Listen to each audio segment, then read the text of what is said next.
야단 보따리를 찾아주셔서 감사합니다. 구독, 좋아요, 알림 설정 꼭 눌러주세요. 옛날 강원도 깊은 산골 마을에 미현이라는 15세 어린 처녀가 살았습니다. 그녀는 나무꾼 할아버지와 단둘이 살았지요. 그런데 그녀의 무공 실력이 장난이 아니었습니다. 날아가는 새도 화살을 날려 떨어뜨릴 정도였지요. 뿐만 아니라 검을 이용한 무공은 신기에 가까웠습니다. 할아버지는 그녀에게 어려서부터 무술을 가르쳤지요. 그런데 어느 순간부터 할아버지의 기력이 점점 떨어져 나무하는 일도 힘들었습니다. 그러던 어느 날 장에 다녀오신 할아버지가 미연을 불렀지요. 예, 미연아, 잠시 이리 와보거라. 부르셨어요, 할아버지? 오냐, 그래. 이 책을 바꿔라. 아니, 웬 책들을 가져오셨어요? 이 할애비가 이제 기력이 다해. 나무하는 일이 너무도 힘들다. 그러니 너는 내가 죽거든 산에서 살지 말고 큰 마을로 내려가서 좋은 사람 만나 행복하게 잘 살 거라.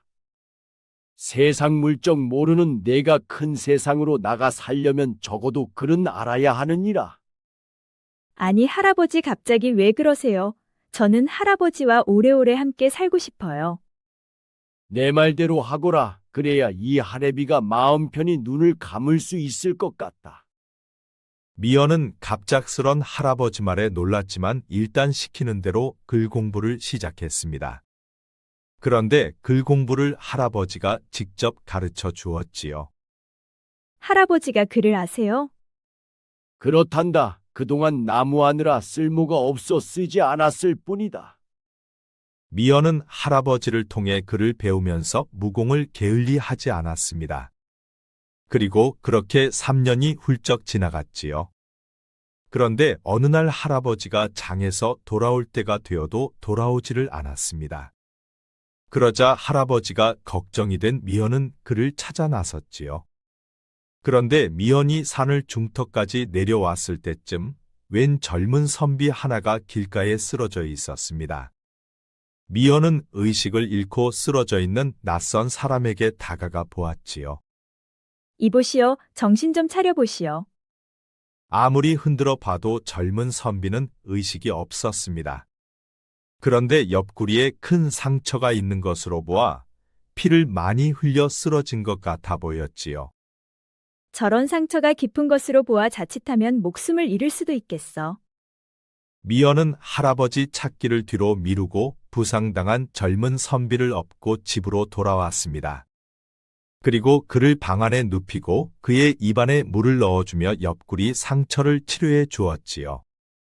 헌데 옆구리의 상처는 날카로운 칼에 베인 듯 상처가 깊었습니다. 아무래도 검에 베인 상처 같은데 젊은 사람이 무슨 일로 이렇게 큰 부상을 입게 되었을까? 그녀는 지혈을 해주는 약초를 붙이고 깨끗한 천으로 감싸 주었습니다. 그리고 다음 날이 되자 젊은 선비가 눈을 떴지요. 이곳이 어디요? 이곳은 강원도 태백산 골짜기요. 이제 정신이 좀 드시오. 내가 의식을 잃었었나 보군요. 그리고 나를 살린 게 당신이요. 그렇습니다. 의식을 잃고 쓰러져 있어서 제가 데려왔어요. 참으로 고맙소. 당신은 나의 생명의 은인이요. 나는 장은혁이라 하오. 당신의 이름은 무엇이요? 저는 미연이라 합니다. 강미연이요. 그렇구려. 덕분에 내 목숨을 건졌소.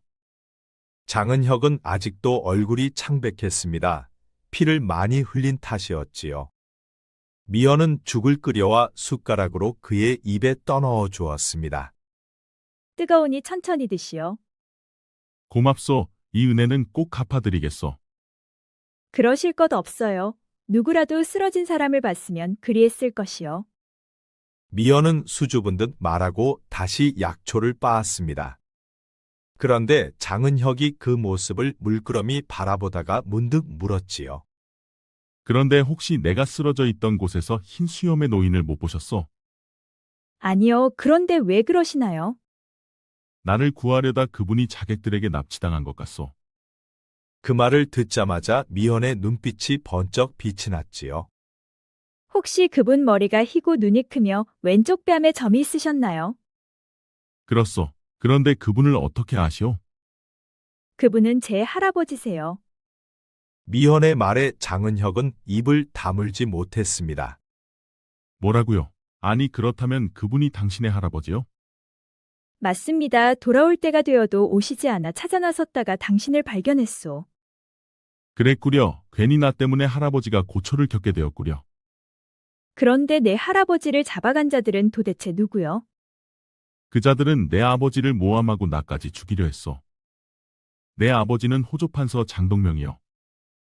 헌데 그들이 아버지를 모함으로 찍어내 유배되셨소. 하여 나는 아버지의 억울함을 밝히려 백방으로 뛰어다녔는데 그들이 자객을 보내 날 죽이려 한 것이요. 그래서 그들을 피해 산속 깊은 곳까지 들어와 길을 헤매이다 그들에게 잡힐 뻔했는데 할아버지께서 날 구해주셨소. 내 몸에 상처가 났거든 난 그 자들에게 반드시 복수를 하고 아버님의 억울함을 밝힐 것이요. 그 자들이 할아버지를 어디로 데려갔는지 그곳을 내게 당장 알려주시오. 나도 그들이 할아버지를 어디로 데려갔는지는 모르오. 단지 아버지의 정적들이 누구인지만 파악했을 뿐이요. 그렇다면 그들은 누구요?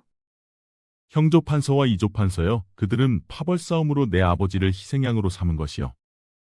그렇다면 당장 그들을 찾아가 내 할아버지를 구해와야겠소. 아서요 아서 그 자들은 피도 눈물도 없을 뿐만 아니라 집안의 호위무사들을 두어 경계도 무척 삼엄하다오. 그러니 내 상처가 아물 때까지만 좀 기다려줘. 미연은 할아버지에게 무슨 일이라도 생길까봐 걱정되어 마음이 무척 불안했습니다. 하지만 한양에 가본 적도 세상 사람들과 어울려 본 적도 없는 그녀는 할아버지를 구하려면 장은혁의 도움이 절실하다는 걸 깨달았습니다. 그리하여 그녀는 마음을 다잡고 장은혁의 상처 치료에 더욱 정성을 쏟았습니다. 상처가 낫는 대로 나와 함께 한양에 가주시오. 알겠소. 나 때문에 잡혀간 할아버지를 위해서라도 내 꼭 그분을 구해내겠소. 그날 이후 두 사람은 밤낮 없이 약을 다리고 상처를 치료하며 작은 방 안에서 함께 지냈습니다. 미연은 장은혁의 상처를 정성껏 치료했고 장은혁은 그런 그녀를 보며 묘한 감정이 일었지요. 아버님이 유배되고 그는 홀로 아버님의 정적들로부터 모함한 증거를 찾기 위해 고군분투를 해왔었습니다. 어두운 싸움 속에서 외로이 버텨온 그에게 산속 처녀의 정성은 이상하리만큼 마음을 편하게 해주었지요. 그렇게 달포가 지나자 장은혁의 상처는 거의 아물었습니다. 이제 걸을 수는 있어. 낮에는 사람들 눈에 띌 수 있으니 밤을 이용해 한양으로 가면 될 것 같소. 좋습니다. 더는 늦출 수 없어요. 할아버지께 무슨 일이 생기기 전에 반드시 먼저 찾아야 해요. 그날 밤 두 사람은 둥근 달이 뜨자 통나무집을 나섰습니다. 미연은 할아버지에게 받은 장검을 천으로 감싸들었지요. 검을 쓸 줄 아시오? 할아버지에게 배워 쓸 줄은 압니다. 그렇단 말이요? 여인이 검을 쓰는 것은 본 적은 없어. 달빛은 그들의 앞을 비춰주었고 미연과 장은혁은 할아버지를 구출하기 위해 한양으로 향했습니다. 그리고 달포가 걸려 그들은 한양에 도착했지요. 한양에 도착한 그들은 어둠을 틈타 형조판서 집 앞에 몸을 숨겼습니다. 이곳이요. 이곳이 형조판서의 집이요. 그럼 저곳에 할아버지가 있을 가능성이 높겠군요. 당신은 이곳에 몸을 숨기고 있으시오.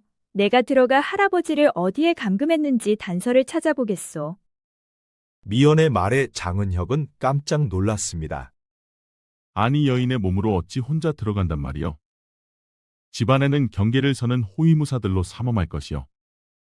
이곳에 숨어서 저 집에 드나드는 사람을 조사하다 보면 단서가 나오지 않겠소. 은혁의 말에 미연은 조용히 고개를 저었습니다. 시간은 우리 편이 아니오. 혹여 할아버지께 무슨 일이 생기면 나는 평생 마음에 짐을 안고 살게 될 것이오. 장은혁은 그녀의 심정이 이해가 되었습니다. 하지만 여인의 몸으로 위험한 곳에 뛰어든다는 게 걱정이 되었지요. 그럼 낭자가 이곳에 있으시오. 내가 다녀오리다. 아니요, 내가 다녀오는 것이 낫소. 장은혁은 완고한 그녀를 말릴 수가 없었습니다. 그럼 조심하시오. 저들에게 발각되거나 잡히면 소리를 지르시어 그럼 내가 뛰어들어가리다. 잠시 후 미연은 기와 담장을 가볍게 밟고 뛰어올라 지붕 위로 올라갔습니다. 그녀의 몸놀림은 산에서 익힌 무술 덕분에 무척 날렵했지요. 그 모습을 보고 장은혁은 입이 다물어지질 않았습니다. 아니 저 낭자가 저 높은 담장을 저렇게 사뿐히 뛰어넘다니 참으로 놀랍구나. 장은혁은 그녀의 모습이 신기하기만 했지요. 사랑채 앞쪽에는 호위무사들이 등불을 밝히고 경계를 서고 있었습니다. 하지만 검은 고양이처럼 지붕 위를 조용히 움직이는 미연을 발견하지는 못했지요. 집안의 상태를 살핀 미연은 사랑채 뒤쪽으로 사뿐히 내려앉았습니다. 그리고 방 안에서 나누는 이야기에 귀를 기울였지요. 그래, 그 아들놈은 아직도 찾지 못했느냐? 그렇습니다, 대감. 아니, 내 놈들은 어찌 그놈 하나를 제대로 잡지도 못한단 말이냐? 죄송합니다, 대감. 다 잡았는데 그놈의 노인이 나타나는 바람에 놓쳤습니다. 그 후로는 종적을 감춰 도무지 찾을 수가 없습니다. 그럼 그 노인을 물꼬를 내서라도 찾아야 할 것이 아니냐? 그리했습지요. 허나 그 노인도 그자가 어딨는지 모르는 눈치 같습니다요, 대감. 에이, 쯧쯧, 어째 이를 그리도 처리 못하느냐? 그자가 모르면 살려둘 필요가 있겠느냐? 그럼 그 노인을 당장이라도 처리할 값이오. 당연한 것을 어찌 묻는 것이냐? 어차피 그 아들놈을 못 찾을 것 같으면 그자도 없애버리거라. 알겠습니다, 대감. 그럼 오늘 밤 당장 그자를 처리하겠습니다. 안에서 나누는 이야기를 듣고 미연은 깜짝 놀랐습니다. 한 발짝만 늦었어도 할아버지를 영영 못 볼 뻔했지요. 아니 이런 나쁜 놈들을 보았나 어째 사람 목숨을 파리 목숨 대하듯 한단 말인가. 미연은 숨어서 무사의 뒤를 따라갔습니다. 그러자 그는 골목길을 지나 산속으로 들어갔지요. 그러자 멀지 않은 곳에 다 쓰러져가는 작은 암자가 하나 있었습니다. 무사는 주위를 한번 둘러보고 그 암자로 들어갔지요. 미연도 소리 없이 암자로 들어갔습니다. 그 노인은 어디에 있느냐?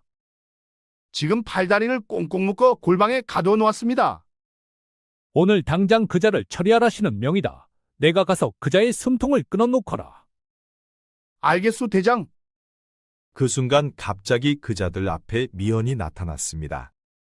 당장 멈추거라. 아니 웬 계집이냐? 내 놈들이 지금 내 할아버지에게 무슨 짓을 하려는 것이냐. 아니 어디서 이리도 예쁜 이쁜이가 나타난 것이냐? 그렇지 않아도 심심한데 잘 되었구나. 오늘 밤 내년을 품고 회푸 좀 풀어야겠다. 무사의 말이 끝나기도 전에 미연의 검이 그들의 목을 스쳐갔습니다. 순식간에 두 명의 무사가 맥없이 쓰러졌지요. 미연은 할아버지가 있는 골방으로 들어갔습니다. 그러자 할아버지는 꽁꽁 묶인 채 쓰러져 있었지요. 할아버지 정신 좀 차려보셔요. 미연의 목소리에 할아버지가 눈을 떴습니다. 아니, 내가 이곳은 어떻게 찾아온 것이냐? 장은혁이라는 젊은 선비와 함께 한양으로 올라왔습니다. 그리고 형조판서의 집에서 할아버지가 있는 곳을 들었지요. 그랬구나. 그런데 그 청년은 무사하냐? 네, 무사해요, 할아버지. 그런데 그 순간 미연은 혼자 놔두고 온 그 청년이 생각났습니다. 할아버지의 목숨이 총각에 달린 상태라 청년까지 신경 쓸 틈이 없었지요. 그런데 지금 할아버지의 몸 상태도 좋지가 않았습니다. 자칫하여 자객들이 더 들이닥치면 할아버지의 목숨이 위태로울 수도 있었지요. 할아버지 제게 업히셔요. 그래, 그런데 지금 그 청년은 어디에 있느냐? 그 청년은 지금 형조판서 집 앞에 숨어서 저를 기다릴 것입니다. 그렇다면 그 청년이 위험하다. 어서 그 청년부터 데려와야 한다. 그렇지만 지금 할아버지의 상태가 더 위험합니다. 나야 살 날이 많이 남지 않았다. 하지만 그 청년은 살 날이 창창하다. 그리고 그의 부모님은 내 생명의 은인이란다. 할아버지 말에 미연은 깜짝 놀랐습니다.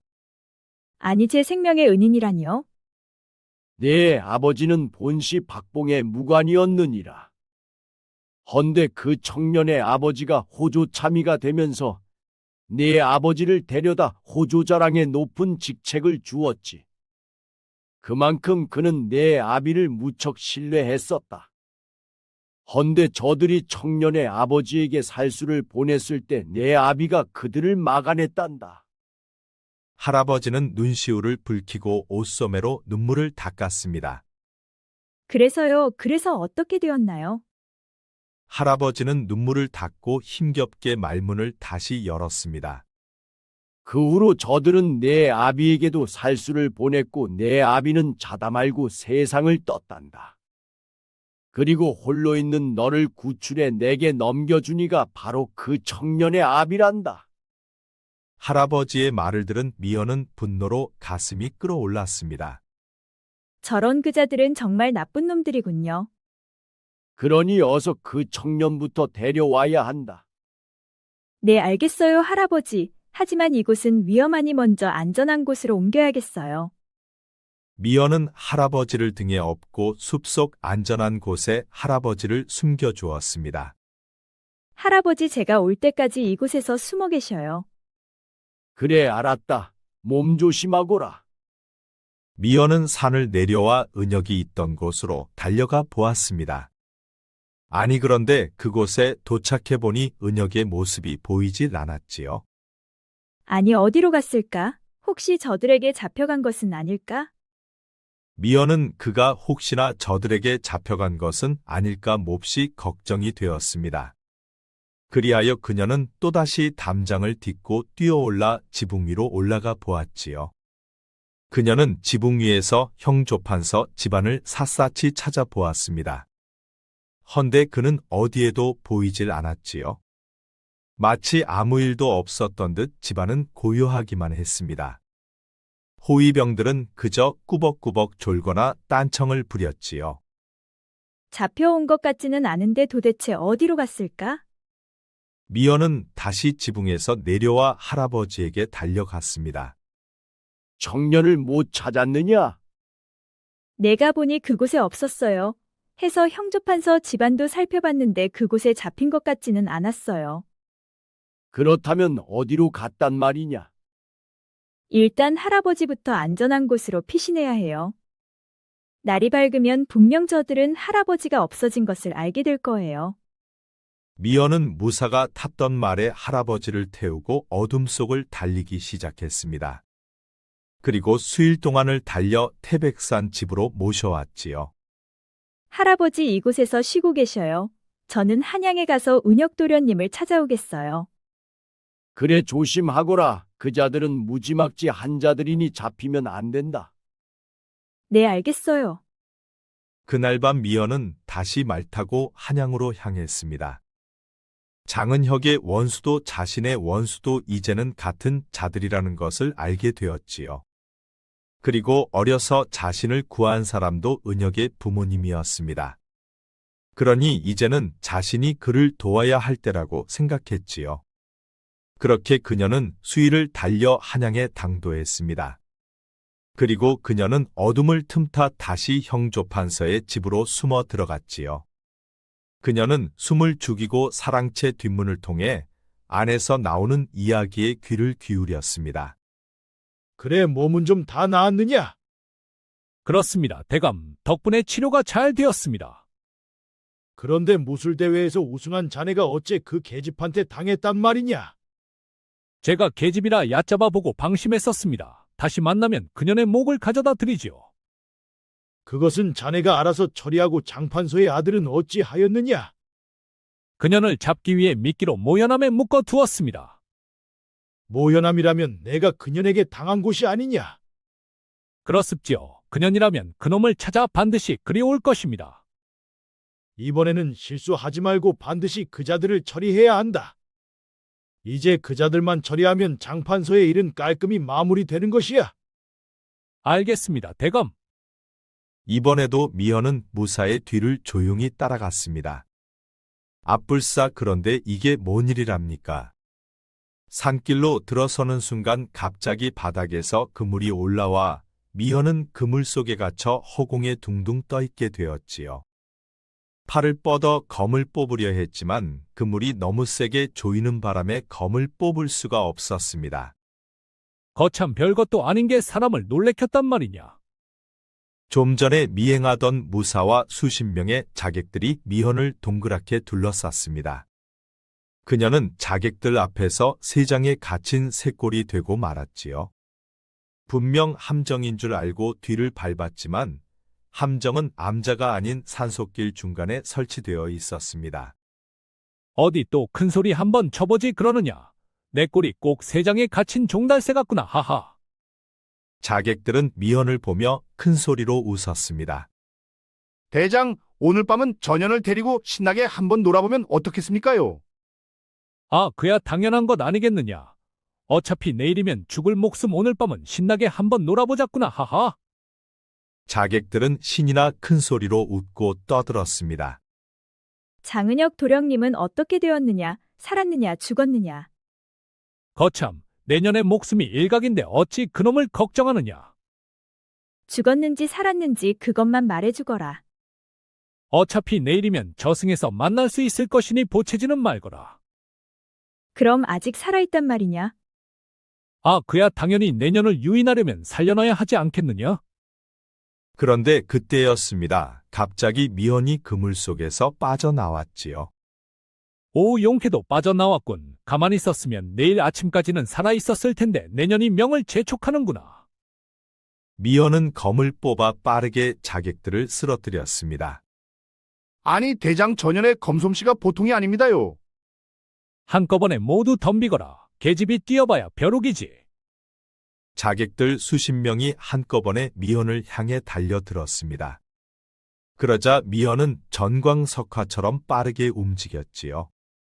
마치 그녀의 움직임은 표범처럼 날렵하고 빨랐습니다. 그녀가 지나간 자리에는 자객들이 쓰러져 나뒹굴고 있었지요. 그 누구도 그녀의 빠른 검을 막아낼 수가 없었습니다. 그녀의 할아버지는 언젠가 있을 오늘을 위해 그녀를 가혹하게 훈련을 시켰습니다. 그 때문에 그녀를 산속에 데려와 무공을 가르쳤지요. 할아버지도 한때는 뛰어난 무관이었지만 이제는 나이가 들어 자신의 몸 하나도 제대로 가누지 못했습니다. 하지만 미연은 이제 18세로 피가 끓는 젊은 나이였지요. 한참이 지나고 자객들의 대장 하나만 남아 있었습니다. 그는 쓰러져 있는 부하들을 보며 손을 부들부들 떨었지요. 어디 또 한번 웃고 떠들어보지 그러느냐. 내 눈에는 내가 그리 만만해 보이더냐? 내 놈들이 나를 가지고 노를 정도로. 넌 도대체 뭐냐? 사람이냐 귀신이냐? 내 놈하고 잡담할 시간 없으니 어서 날 한번 가지고 놀아보거라. 미연은 말이 끝나기도 무섭게 낮은 자세로 검을 휘둘렀습니다. 그 바람에 자객 대장의 인대가 끊어지면서 그 또한 주저앉고 말았지요. 내 놈들의 목숨까지는 거두지 않겠다. 허나 또 내 앞길을 막는다면 그땐 용서치 않을 것이야. 미연은 쓰러진 자객들을 뒤로하고 암자로 올라갔습니다. 그러자 골방에 그가 꽁꽁 묶여 있었지요. 괜찮으시오? 어디 다친 곳은 없소? 아니 낭자가 이곳은 어떻게 온 것이여? 어서 도망가시오. 이곳은 자객들로 쫙 깔렸어. 저도 그자들을 봤습니다. 아니 그런데 어떻게 무사한 것이요? 보시다시피 저는 무사합니다. 그러니 걱정 말고 이제 일어나시지요. 미연은 밧줄을 끊고 은혁을 일으켜 세워 주었습니다. 괜히 나 때문에 낭자까지 위험에 처할까 두렵소. 은혁은 미연과 함께 암자를 나와 산을 내려오고 있었는데 아니 그런데 이게 뭔 일이랍니까? 자객들이 모두 땅바닥에 나뒹굴고 있는 게 아니겠습니까? 아니 이자들이 이게 어떻게 된 것이요? 날 놀리기에 잠깐 손 좀 봐줬을 뿐이요. 은혁은 입이 다물어지질 않았습니다. 여인의 몸으로 수십 명의 자객들을 쓰러뜨렸다니 도저히 믿겨지질 않았지요. 은혁은 너무 놀라 한참 동안이나 그녀를 바라보았습니다. 왜 그러시오? 내 얼굴에 뭐가 묻었소? 아니 그런 게 아니라 어떻게 이 많은 자객을. 자세한 것은 차후에 말씀드리고 어서 형조판서 집으로 가서 아버님을 모함한 증거를 찾아야 합니다. 날이 밝으면 저들도 알게 되어 모든 증거를 은폐할 것이요. 아, 알겠소. 은혁은 놀란 눈으로 그녀의 뒤를 따라갔습니다.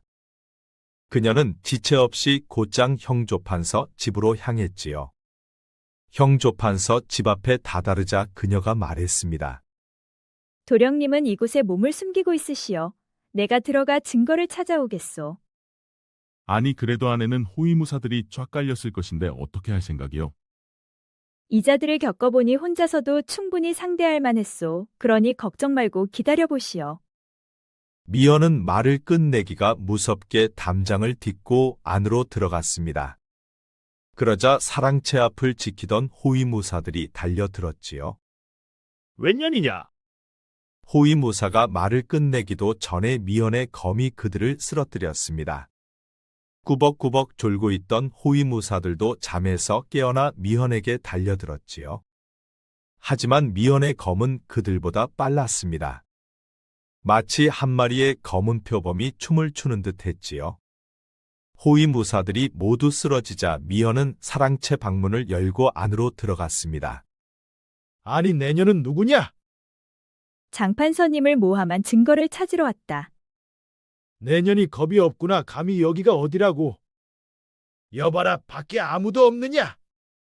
불러봐야 소용이 없다. 다들 내 검에 쓰러져 황천 구경 중이다.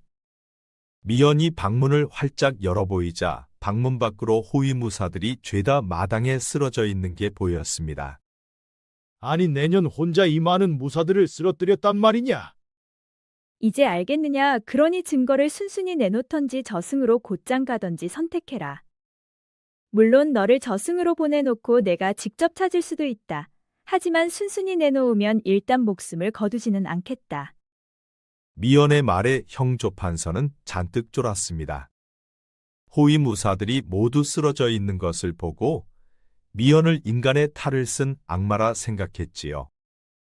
아, 알겠소. 내 순순히 내줄 테니 내 목숨만을 살려주시오.